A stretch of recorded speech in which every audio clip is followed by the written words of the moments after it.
അത് സുഖൽ. ഈ ഫോട്ടോസൊക്കെ എങ്ങനെ എടുത്തതെന്നാണ്.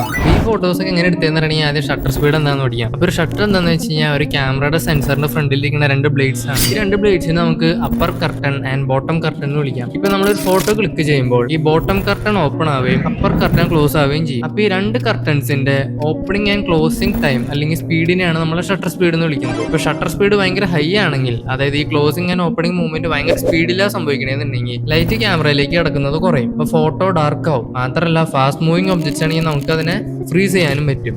ഇപ്പൊ ഷട്ടർ സ്പീഡ് ഭയങ്കര കുറവാണെങ്കിൽ, അതായത് ഓപ്പണിംഗ് ആൻഡ് ക്ലോസിംഗ് മൂവ്മെന്റ് ഭയങ്കര പയ്യാണ് നടക്കുന്നതെങ്കിൽ ലൈറ്റ് കിടക്കുന്നത് കൂടും. അപ്പൊ ഫോട്ടോ ബ്രൈറ്റർ ആവും. നമുക്ക് ഫോട്ടോയിൽ മോശം ബ്ലർ കൊണ്ടുവരാനും പറ്റും. ഇപ്പൊ shutter speed more than 1 second ആണ്, അതായത് 2 സെക്കൻഡ് 5 സെക്കൻഡ് 10 സെക്കൻഡ് ഒക്കെ ആണെന്നുണ്ടെങ്കിൽ നമ്മളതിനെ ലോങ് എക്സ്പോഷർ എന്ന് പറയും. അതായത് നമ്മൾ ലൈറ്റ് പെയിന്റിംഗ് ഒക്കെ ചെയ്യില്ലേ, പിന്നെ നമ്മൾ വാട്ടർഫാൾസ് ഒക്കെ സിൽക്ക് പോലെ നമുക്ക് കൊണ്ടുവരാൻ പറ്റും. അപ്പൊ അത്രയുള്ളൂ ഷട്ടർ സ്പീഡ്. അപ്പൊ ഇനി നമുക്ക് ബാക്കി കാര്യങ്ങളൊക്കെ അടുത്ത എപ്പിസോഡിൽ കാണാം. Bye bye.